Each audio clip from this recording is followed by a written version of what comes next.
Acá la ministra lo va a atender. Le pongo los audífonos para que usted pueda hablar con él. Señora ministra, buenos días. Muy buenos días, Julio, ¿cómo está? Un saludo a usted, a la audiencia. No, estoy preocupado por usted, ministra.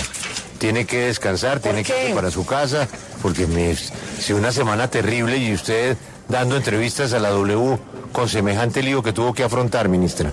Tómela con calma. No, pero aquí descanse, estamos. tómela suave. Yo sé. Ministra, resumen de haber llegado al arreglo. Obviamente, pues no es lo que quería el gobierno, no es lo que querían los transportadores, pero para eso es un arreglo. ¿Cuál es el resumen, ministra? Bueno, el resumen es después de 3 días de diálogo, un diálogo realmente genuino, un diálogo transparente, un diálogo abierto, logramos pues materializar un acuerdo. Este acuerdo fue evolucionando a la medida que fueron pasando las horas, en la medida que nos fuimos acercando.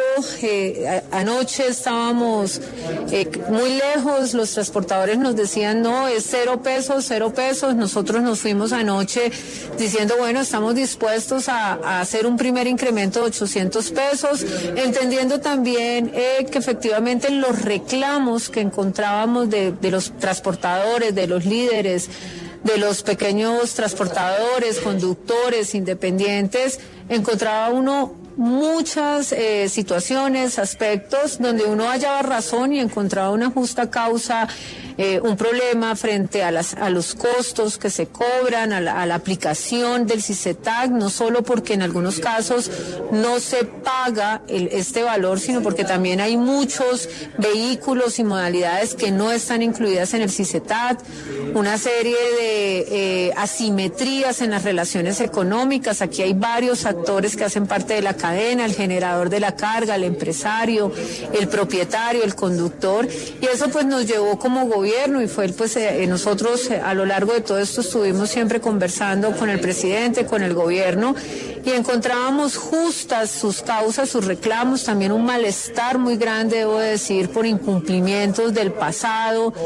Entonces esto nos llevó anoche a plantear esta propuesta de 800 pesos y anoche cuando iniciamos la conversación sobre las 8 de la noche, pues siempre nos mantuvimos sobre esta propuesta. Ellos en algún momento también nos pedían nuevamente, no, mantengamos los 400, pero ellos también entendieron la necesidad que tenía el gobierno de iniciar estos incrementos y logramos ese acuerdo. El acuerdo es una modificación de la resolución que se expidió el 29 de agosto. En el momento que hagamos esa modificación, entra este primer incremento de 400 pesos y el siguiente incremento lo estaríamos haciendo el 1 de diciembre. En paralelo, acordamos varias mesas de trabajo, una mesa para el CICETAC, una mesa también para los fondos de reposición, para la reposición 1 a 1, y para poder identificar pues todos estos temas que se relataron a lo largo de estos 3 días de diálogo, y en la medida que logremos un trabajo, un consenso de esos temas estructurales, cómo podemos realmente introducir ajustes vía resolución, vía decreto. En algunos casos también habrán temas que habrá que llevarlos a una modificación de la ley 105 o de la ley 336, que son las que aplican para este sector, que en esa medida vamos a poder también ya retomar la necesidad de ir equiparando ese precio del diésel de manera gradual. Óigame, ministra, ¿qué va a pasar con el combustible que se despachó desde las plantas, desde la refinería, desde las comercializadoras, con el precio ya incrementado por el decreto de 1.904 pesos que ponía más o menos el precio por galón en 11.300? Ese combustible que ya se despachó, ¿qué va a pasar? Bueno, lo que yo le he entendido a los ministros de Minas y Hacienda que pues han estado acompañando todo este diálogo es que pues en la medida, en el momento en que se hace el ajuste de la resolución, pues ya se encuentran, ya pues se hacen los ajustes en las estaciones de servicio. Entonces, lo que yo logro entender, y además de todos estos días que hemos estado hablando del diésel es que pues esto tiene unas fórmulas al interior de la cadena y del precio del productor y demás que logra la normalización. O sea, lo que hemos entendido hasta hoy es una vez ya se haga la modificación de la resolución, entiendo a medianoche se hacen los ajustes ya de los precios en estación de servicio. Ministra, y usted lo ha dicho, toca seguir equiparando el precio del diésel. Es necesario que esos otros 5.200 pesos se incrementen, eso está clarísimo. ¿Cuándo se vuelven a reunir? ¿Cuándo se vuelven a sentar para hablar de lo que viene? No, el compromiso es que máximo en 8 días se deben convocar las mesas. Este ejercicio tuvo el acompañamiento permanente de la defensora del pueblo, tuvo acompañamiento permanente de la Procuraduría. Ellas también hoy quedan, estas dos entidades del Ministerio Público quedan como garantes para poder acompañar este proceso desde mesas de trabajo, de estudio, de poder determinar realmente esos espacios a la mejora para poder introducir transformaciones. Yo creo que uno se sienta de verdad a escuchar, a entender, a profundizar más, a cruzar los números y encuentra que realmente hay una deuda con los pequeños propietarios, hay una deuda con los independientes, hay una deuda con los pequeños. El sistema a veces no permite que se den las relaciones económicas en los términos que se debe dar, en los términos en que están pactadas en las normas. No es aquí hacerle favores a nadie, ni congraciarse con nadie, es simplemente que lo que está en las normas se cumpla. Y es eso precisamente lo que tenemos que verificar y poder encontrar esas reformas estructurales que necesita el sector, que nos permita, pues finalmente, aquí la gran preocupación es que ese costo realmente se traslade al usuario final y que no quede capturado en ninguno de los otros actores que hacen parte de la cadena. Y yo creo que ahí es donde vamos a concentrarnos y se expusieron otros temas. Esto realmente hay en varias modalidades, porque no solamente estuvimos con los transportadores de carga, con los camioneros, estuvimos también con el transporte especial. El país tiene 100.000 carros de transporte especial. Estamos hablando que son un poco más de 1.100.000 vehículos que se mueven con diésel. De ese 1.100.000 vehículos, la carga consume más o menos el 46% del diésel, pero también nos sentamos con las volquetas, con las grúas. O sea, aquí realmente pues tuvieron la oportunidad. Esto fue un espacio interesante, un diálogo abierto, no solo los que estuvimos acá, los que nos acompañaron virtualmente. Siempre tuvimos cerca de 1.000 personas conectadas que estuvieron siguiendo, escuchando, opinando. Muchas veces cuando nos retirábamos de nosotros, pues para dejar un espacio y que ellos pudieran hablar, esas personas interactuaban. Entonces realmente fue un ejercicio primero transparente, un diálogo abierto, un diálogo respetuoso. Hubo momentos de tensión, pero creo que en términos generales es una experiencia y un resultado muy positivo. Y ahorita pues ya dije esto fue lo fácil, ahora viene el trabajo que tenemos que poder desarrollar en las próximas semanas. Ministra, puso en su trino el presidente Gustavo Petro en su publicación en X hace algunos minutos: felicitaciones a los pequeños camioneros que supieron poner como prioridad su agenda de reivindicación y no agendas extrañas. ¿Usted nos puede explicar cuáles son las agendas extrañas? Porque para nosotros lo que había sobre la mesa era un tema de incremento a las tarifas del combustible. ¿Cuáles son las agendas extrañas de las que habla el presidente? Bueno, yo creo que aquí lo que hay que resaltar es, aquí todos los que estuvieron aquí realmente hubo un conjunto diverso de personas, de modalidades, de problemas. El problema del uno no es el problema del otro.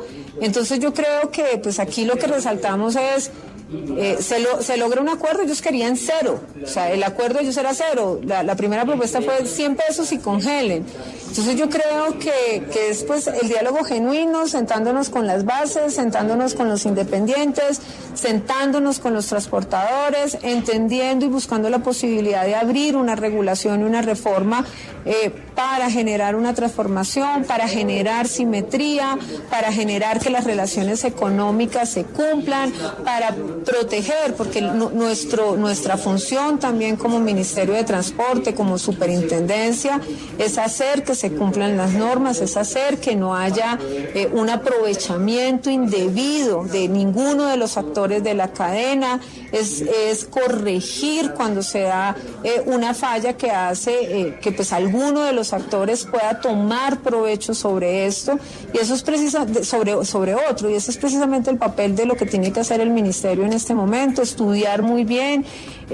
A veces uno toma decisiones y no logra dimensionar que se puede generar una perversidad. Hoy tenemos una sobreoferta en el transporte de carga, no solamente se tiene una reposición 1-1, se permite también que pueda entrar un vehículo de carga pagando con un valor adicional, un 15% que entra a un fondo con el que pues además se puede hacer también reposición. Entonces nos toca estudiar muy a fondo todas estas situaciones, pues para que se logre realmente mejorar la prestación del servicio y que haya un equilibrio y haya una justicia también en cada uno de los actores y los roles que tienen. Acá tenemos los generadores, los empresarios, los transportadores. Acá en términos, por ejemplo, del transporte de carga, el 65% son personas naturales, un 35% son personas jurídicas, y bueno, ese es el trabajo, y reconocemos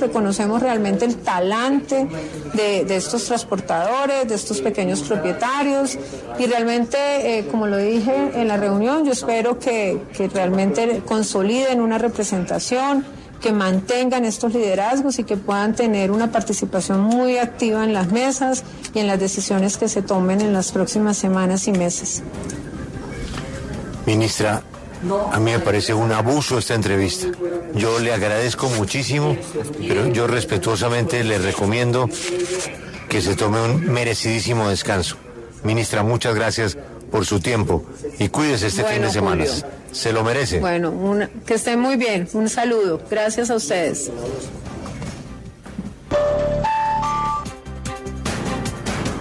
Yo no sé, Yoreli, esta ministra... Juan Diego, ¿cómo está despierta? ¿Cómo es? Pero sí, debe estar en efecto zombie, ¿no? Debe estar con cuantos tintos, Coca-Colas, con... Bueno. Claro, porque lo que dice, a ratos sentía que ya iban a llegar a un acuerdo, luego los transportadores como vengan, no, negociemos esto, y tengo entendido, según contaba Cristian temprano, terminó la negociación sobre la 1 de la mañana. Sí, no, terrible. Entonces, pero a la 1 no habían todavía llegado a un acuerdo. ¿Y claro, Cristian no durmió? Cristian tampoco, Cristian le tocó madrugar. No, pero Cristian está acostumbrado a eso. ¿Por qué no lo mandamos a dormir a Cristian? No, y Cristian es atleta, Alberto. Cristian es un berraco. ¿Cuál atleta? Se le está cayendo el pelo. No, es un atleta calvo. Doctor Casas, pero hay derecho a ser calvo, sí señor. En la mesa somos varios. No, mire, Julio, frente a lo que nos pregunta Yoreli, en efecto, pues es que no había reunión para el día de ayer, no se había planteado. El Ministerio de Transporte no lo confirmó, y sobre las 9 de la noche dicen que se va a hacer la reunión porque los camioneros la convocan. En efecto, esa reunión comienza hacia la 1 de la madrugada, pues aún no había ningún acuerdo. ¿Por qué? Porque los transportadores le peleaban a los ministros, entre ellos mismos estaban peleando porque no tenían una decisión unificada. Ya sobre eso se pide una brecha, un tiempo para descansar de aproximadamente media hora, se retoma sobre la 1:30, 1:40, y allí es que comienza a desarrollarse al resultado que sea hacia las 4 de la madrugada, que es cuando ya se tiene este acuerdo y se comienzan a hacer las actas para la noticia que estamos entregando en este momento.